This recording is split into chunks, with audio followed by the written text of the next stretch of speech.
Did you get much out of that? It seemed like a pretty sluggish performance. Sluggish?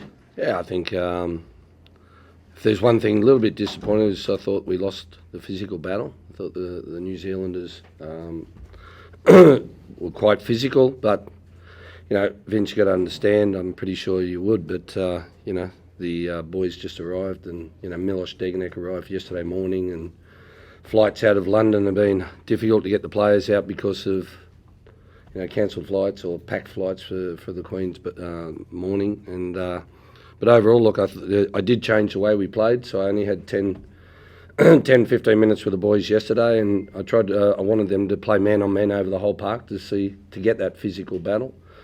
But overall, I thought we should have scored a couple more goals.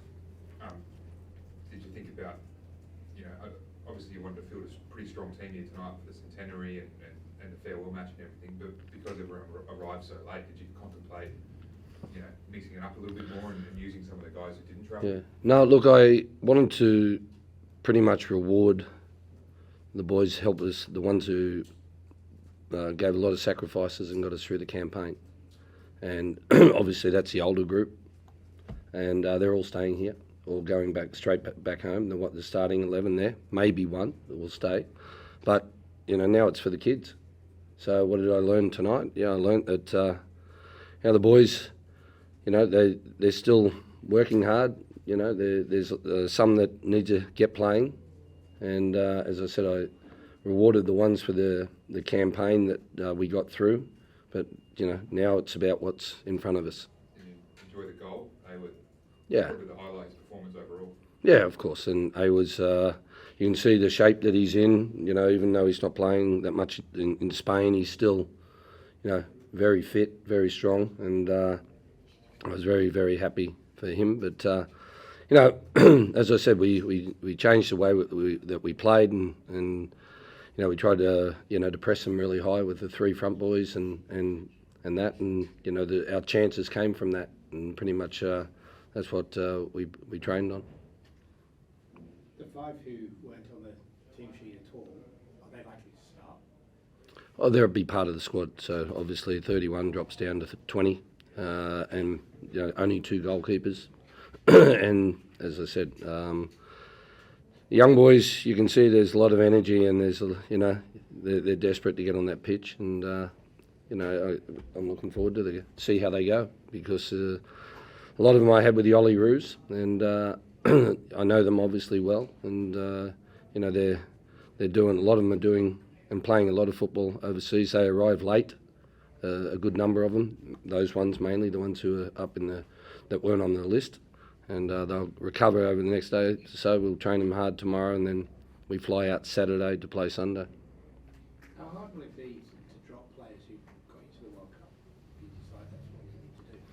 Yeah, well, look, I think it's the worst part of this job is disappointing people. Every camp, every time you pick a squad, you're ringing probably 20 players and telling them that they're not in the squad, and giving them some type of explanation and about what they're not. And they're all desperate to be here, but unfortunately I only can pick 26, and that's the way it is. The way that you played in possession was a little, mix it up a bit. I saw the fullbacks going in sometimes, and the way you're trying to play out, and that's hard after barely in the training sessions. But realistically, how many different things can you chuck at them in preparation for the World Cup when you've only got that week before the World Cup? Yeah, probably three or four things. You can't give them too many messages and too many different things, otherwise it becomes confusing. But the hardest thing to change in one session is their habits of what they do at their clubs. Frank Karasic is an overlapping fullback that in Brescia, and he just bombs forward. To try and turn him into an inverted fullback is quite difficult. And and the same thing with as I said, I sit and watch these guys every Tuesday, Wednesday to see what their roles are at their clubs and try to blend it together that they come here and pretty much play the same role. But look, it's once a week. We did a week a couple of weeks before the UAE game, and you know, obviously there's got to be a big improvement. We won't play anywhere near that open. You know, we were pressing high and and leaving space, and that's what I wanted. I wanted a physical game, a game that the boys were pretty much man on man over the whole pitch, and a physical battle, and as I said, we got that. Was that in preparation for one of the 3 games of the World Cup? Mainly around, I wanted to see how fit they are, you know, and see, you know, some of them are not playing at clubs, some of them are, you know, not getting as much game time. So, you know, it's hard to go from training and not playing, and then all of a sudden doing what I just asked them to do. So I take that responsibility. You know, we scored the goal from it, and that was, you know, pressing with the 2 wingers and the 9 at the same time on that back 3, with Aiden Haristic pushing through and Jacko pushing through, and we're leaving a little bit of space in there where the centre back could go in, which was leaving 1v1 over the whole in the whole back line. Barney, the Kiwi coaches in here say that Hus told him that they should have got a draw. What was Hus's sort of overall? He's nice. He's been nice.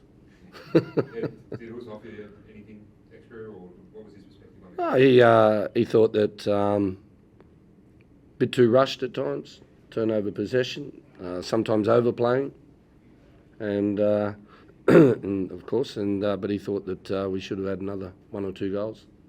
Will he assist you at the World Championships? Kus? Yeah. No. This Only is one-off.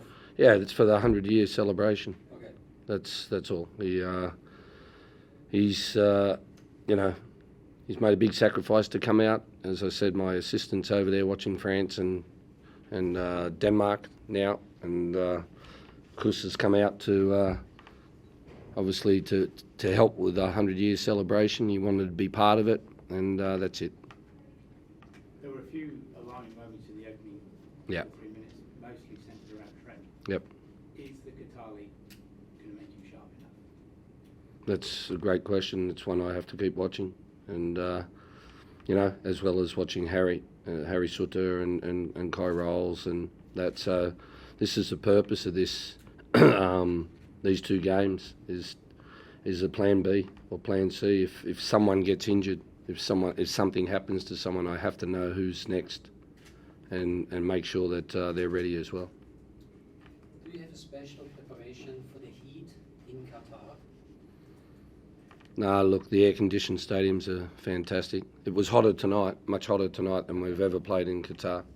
Yes, the heat outside the stadium, but that's why they've moved the World Cup to November, because it's probably 30 degrees instead of 55, and we've been there when it's been 55. So the air-conditioned stadiums are fantastic. Marnie, is Bailey definitely going to New Zealand? Bailey Ryan?